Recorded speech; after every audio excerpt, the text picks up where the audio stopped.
Halo bolo-bolo, kali ini Paimin akan membahas alur film tanpa dialog. Jadi nggak ada percakapan sama sekali dan nggak ada nama pemerannya. Penasaran? Langsung aja gas.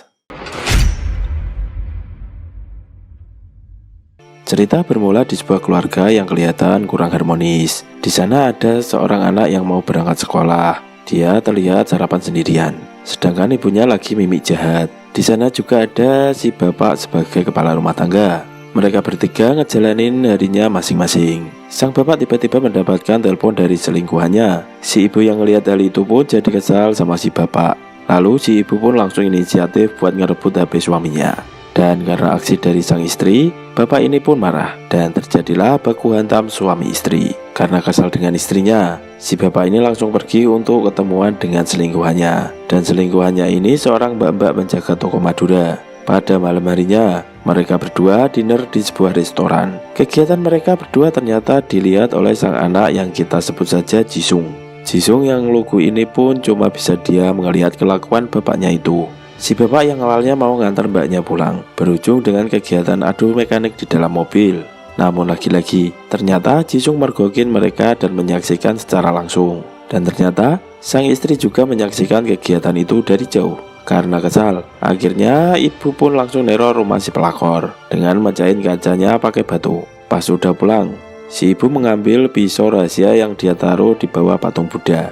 Pisau itu rencana mau dipakai untuk memotong burung perkutut milik suaminya yang lagi tidur pulas. Karena si ibu ini udah jengkel, dia pun langsung menuju target sembelihannya. Tiba-tiba si bapak bangun dan langsung nyerang balik istrinya itu. Setelah gagal dengan aksinya, sang ibu yang udah kesal tapi nggak bisa ngelampiasin ke suaminya, akhirnya pergi ke kamar anaknya. Di sana terlihat Jisung sedang tidur pulas. Sang ibu menghampirinya sambil membawa pisau. Dan tiba-tiba sang ibu memotong burung perkutut anaknya. Tragedi malam itu pun berakhir tragis, karena ayahnya yang langsung nyamperin bocil malang itu udah terlambat. Sang ayah pun hendak meminta manuk malang itu. Namun spontan, si ibu ini malah menelan burung perkutut anaknya. Setelah kejadian kelam itu, si bapak pun ngebawa anak itu ke dokter untuk dapat penanganan. Di tempat lain, ibunya terlihat berjalan sempoyongan di jalan karena khilaf atas apa yang telah ia lakukan kepada anaknya. Di sana sang ibu melihat seorang pria yang baru saja menunduk kepada patung Buddha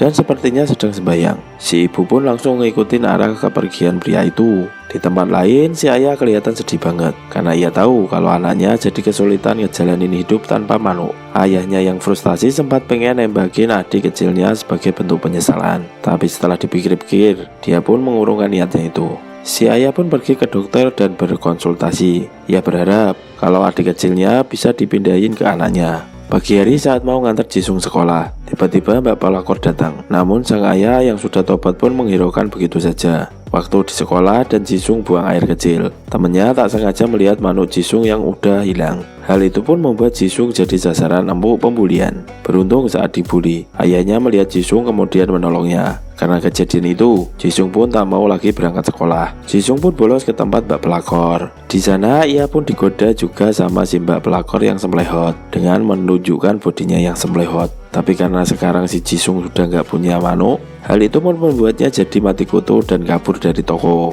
Sempat kabur, namun Jisung pun balik lagi ke toko. Saat di toko, tak sengaja teman-teman sekolahnya ngelihat Jisung yang bolos. Lagi-lagi ia pun dibully. Namun beruntung karena ada preman di wilayah itu yang membantu dia. Setelah itu mereka nongkrong di toko Mbak Pelakor. Karena melihat Mbak Toko yang semlehot, para preman pun jadi sanguek. Dan akhirnya Mbak Pelakor itu pun digilir satu persatu oleh para preman. Tak terkecuali dengan Jisung. Ia berpura-pura adu mekanik meski dia tidak punya otong. Karena aksi mereka itu membuat polisi nangkap mereka semua dengan tuduhan pelecehan. Jisung pun ikut masuk ke kantor polisi. Dan di sana bapaknya nyoba buat ngejelasin ke polisi kalau anaknya gak mungkin ngelakuin hal-hal tidak senonoh. Si bapak pun berinisiatif ngebuka celana Jisung di depan polisi. Tapi Jisung pun ngerasa malu. Dan akhirnya dia gebukin bapaknya sendiri. Akhirnya Jisung dihukum kurungan beberapa hari. Awalnya di sana semua penghuni bertingkah normal saja. Hingga pada malam hari, Jisung pun digrepe oleh penghuni pria di sana. Sontak Jisung yang masih tertarik dengan wanita pun akhirnya risih dengan hal itu dan langsung mengajak baku hantam. Karena keributan itu dilihat oleh polisi yang bertugas, akhirnya Jisung pun dipindah ke sel yang terisolasi. Selama menunggu hasil penelitian dokter, si bapak pun browsing-browsing untuk nyari solusi lain. Ia pun akhirnya menemukan sebuah teori yang mengatakan di mana kita dapat memanipulasi rasa sakit menjadi sebaliknya, yaitu kenikmatan. Akhirnya si bapak pun mencoba mempraktekkan teori itu pada dirinya sendiri. Dan benar saja, teori itu pun berhasil ia buktikan. Setelah yakin dengan hal itu, ia pun mengunjungi Jisung dan ngasih teori itu di atas kertas. Awalnya Jisung ini ngeremehin teori itu, tapi akhirnya ia pun ngelakuin hal itu juga. Waktu pun berlalu dan Jisung sudah dibebasin. Setelah bebas dari penjara, Jisung pun mendatangi Mbak Pelakor lagi buat nguji teori bapaknya. Dan di sana Mbak Pelakor nusuk Jisung. Si Mbak ini sebenarnya kesal dan ingin menghabisi Jisung. Tapi Mbak Pelakor malah keheranan karena Jisung malah keenakan saat ditusuk. Akhirnya si Mbak dan Jisung bisa saling memuaskan dengan metode rasa sakit dibuat untuk kenikmatan. Di suatu hari, si Mbak Pelakor menyambut ketua gangster yang baru saja keluar dari penjara.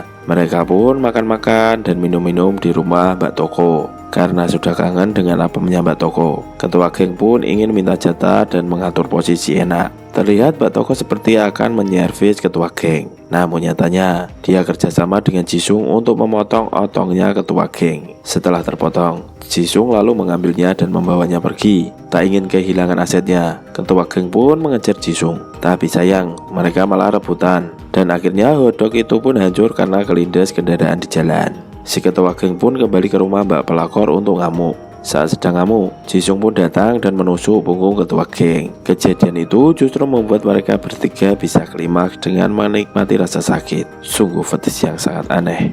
Jisung pun kembali mengeksplor dunia maya. Hingga akhirnya dia pun tahu kalau transplantasi otong bisa dilakukan. Ayah dan anak ini pun langsung mengunjungi dokter dan melakukan operasi tersebut tanpa memikirkan efek sampingnya. Karena di web tertulis bisa menimbulkan masalah yang lebih besar. Dan benar saja setelah operasi itu, Jisung malah jadi nggak bisa berdiri padahal udah dipancing pakai video pemersatu bangsa. Bahkan nih Jisung sempat test drive dengan mbak penjaga toko, tapi hasilnya masih nihil. Suatu hari si ibu pun kembali ke rumah. Di sana si ibu langsung tidur di kamar. Karena hal itu membuat bapak mesti tidur bareng Jisung.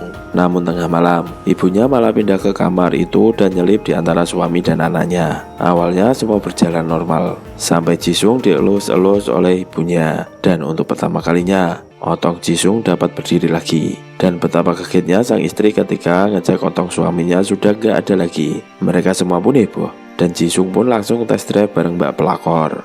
Namun sayang, Mbak Pelakor ini harus kena PHP lagi karena otong Jisung gak bisa aktif ketika bersama mbak-mbak ini. Jisung pun pulang dengan rasa kecewa dan ibunya kembali mencoba untuk menggodanya. Si bapak yang cemburu pun akhirnya kesal dan misahin ibu dan anak itu. Namun malam harinya, si ibu pun diam-diam masuk ke kamar Jisung. Si ibu ini pun menyuguhkan pepayanya dan benar saja otong Jisung pun akhirnya dapat jengat lagi setelah menyentuh pepaya. Setelah tahu kepastian otong Jisung aktif jika disentuh ibunya, menangislah si ibu. Setelah itu si ibu keluar dengan perasaan bersalah. Hal ini membuat si bapak jadi emosi naik pitam kepada Jisung. Dia pun ingin memotong otong Jisung. Di sini Jisung pun jadi sedih karena semuanya malah jadi kacau karena otong barunya. Suatu malam entah setan apa yang ngerasuki sang ibu. Ia pun berdandan untuk menarik perhatian Jisung. Si bapak yang melihatnya pun berusaha untuk menghalanginya dan mencoba untuk adu mekanik dengan istrinya meski tanpa otong.